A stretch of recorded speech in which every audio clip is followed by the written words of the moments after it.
The decay of my sanity didn't begin with a scream. It began with a rhythmic, wet clicking against the floorboards. It was mid-November, the kind of autumn where the fog clings to the window panes like a damp shroud, obscuring the world beyond my porch. I live in a house that breathes, old timber, settling foundations, and the occasional scuttle of a field mouse in the insulation. But this sound was deliberate. It was heavy. I woke at 3:14 a.m. to a sensation of profound displacement. It was as if the air in my bedroom had been displaced by something that didn't belong in a three-dimensional world. My first thought, fueled by the lingering fog of sleep, was of Jasper.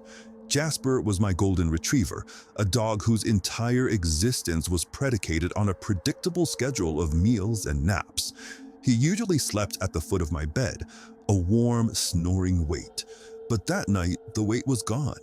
I swung my legs out of bed, the cold air biting at my skin. "Jasper?" I whispered, my voice a dry rasp. No jingling of a collar, no thud of a wagging tail, just that clicking sound, moving from the hallway toward the kitchen. I followed the sound, driven more by a sense of domestic duty than dread. As I reached the top of the stairs, I noticed the back door was slightly ajar.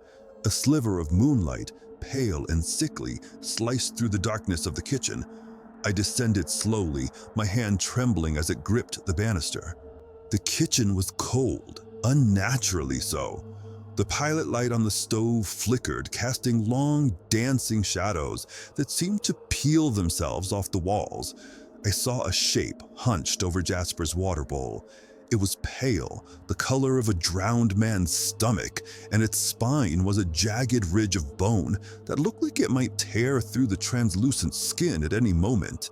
I froze, my breath hitched in my throat, a jagged piece of glass that refused to be swallowed. The creature was small at first glance, perhaps the size of a large dog, but its proportions were a violent insult to biology.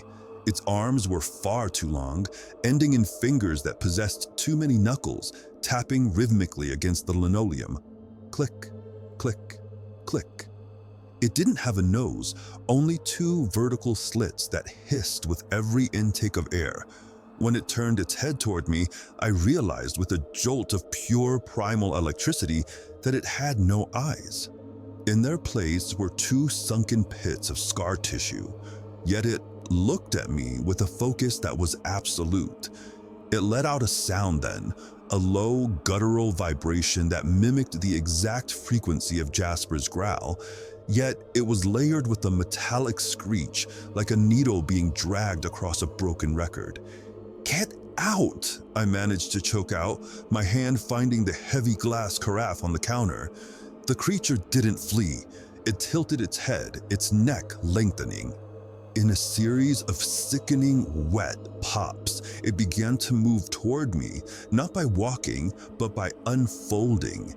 Its limbs moved with a fluid, terrifying grace, silent save for the tapping of those multi-jointed fingers.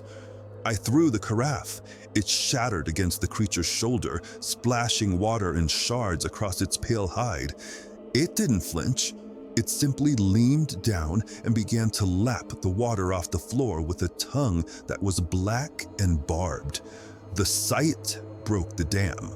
I screamed, a sound that tore through the quiet of the neighborhood, and grabbed a kitchen knife. The creature recoiled then, not in fear but in annoyance. It hissed, a sound like pressurized steam, and backed toward the door. With a movement so fast my eyes couldn't track it, it vanished into the fog, leaving behind a scent of ozone and stagnant pond water. I didn't sleep for the rest of the week. I spent a small fortune on a security firm for reinforced steel.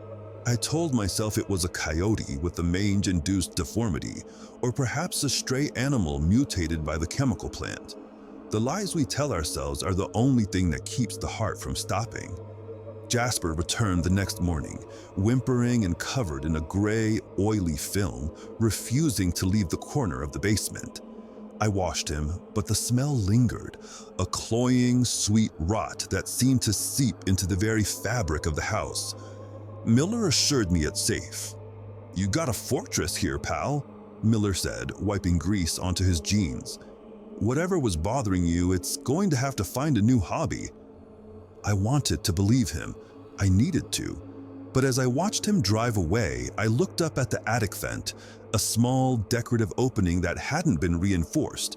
It was too small for a man. It was too small for a dog.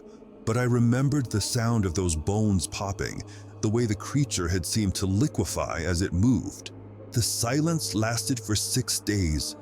On the 7th, the meowing started. It began behind the drywall in the living room, a soft, high-pitched imitation of a kitten in distress. But the pitch was wrong. It was too perfect, too digital. Jasper started howling, a mournful, soul-rending sound that echoed through the vents. I stood in the center of the room, a hammer in my hand, watching the shadows. The sound moved. It traveled up the walls, across the ceiling. Something was testing the wood. Something was looking for a weakness in the fortress. I realized then that I hadn't locked it out. I had merely trapped myself inside with it. The lights flickered once, then died. In the sudden vacuum of darkness, I heard the sound of the attic hatch creaking open. It wasn't a forced entry, it was an invitation. I felt a cold draft move down the hallway, carrying that familiar sense of rot. I didn't run this time. I couldn't. My legs felt like lead, rooted to the spot as I heard the click, click, click of those many knuckled fingers descending the stairs, one slow, deliberate step at a time. It was mimicking the sound of my own footsteps now, mocking the rhythm of my heart. The darkness in the hallway wasn't just an absence of light. It felt like a physical weight, a cold sludge that filled my lungs with every panicked breath. The clicking approached the door, but then it stopped. The silence that followed was far worse than the noise. It was a predatory silence, the kind that exists in the second before a lightning strike. I stood paralyzed, the hammer slick with sweat in my palm, my eyes straining to find a shape in the gloom. Then the sound changed. From the other side of the heavy oak door, I heard my own voice. "Jasper? Is that you, buddy?" The imitation was flawless, down to the slight tremor of fear I'd felt several days ago. It wasn't just mimicking sounds anymore. It was harvesting my identity. The creature let out a wet, bubbling laugh, a sound like air escaping a punctured lung. And then the scratching began again. But this time, it wasn't at the door. It was coming from inside the walls. I backed away into the center of the bedroom, tripping over a stack of books. The drywall behind my headboard groaned. I could hear the splintering of lath and the shifting of insulation. The thing forced its way through the narrow gaps of the house's skeletal frame. It was shedding its physical constraints, its bones clicking and grinding like a bag of marbles as it reshaped itself to fit the hollow spaces. Suddenly, a pale, needle-like finger poked through the wallpaper, followed by another.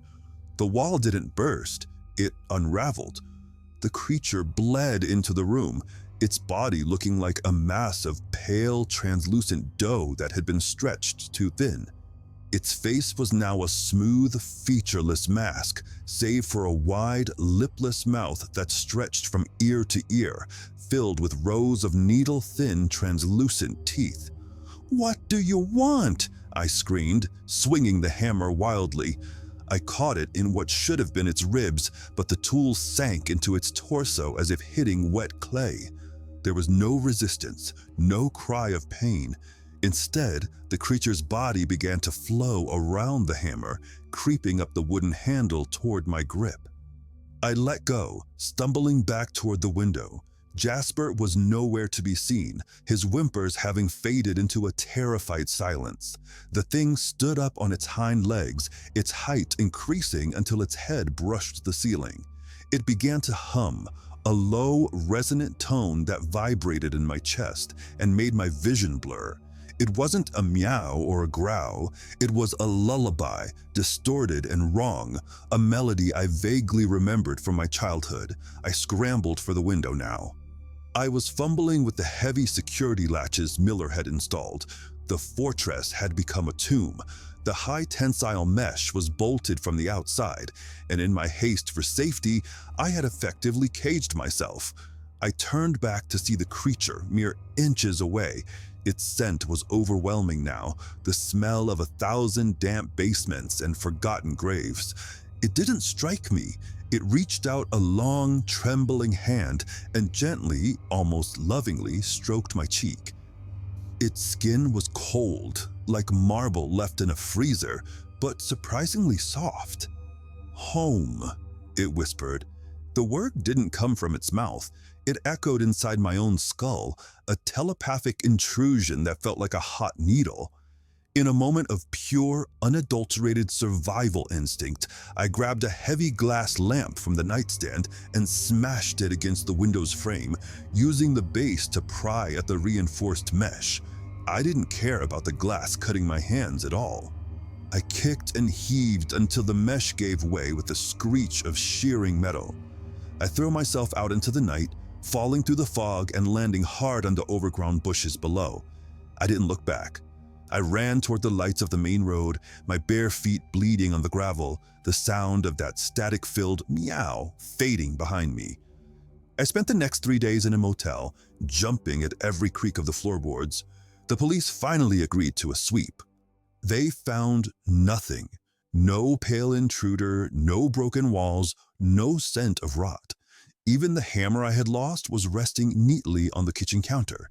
The only evidence that anything had happened was the broken window and Jasper, who was found curled in the attic, his hair turned white and his eyes staring at nothing.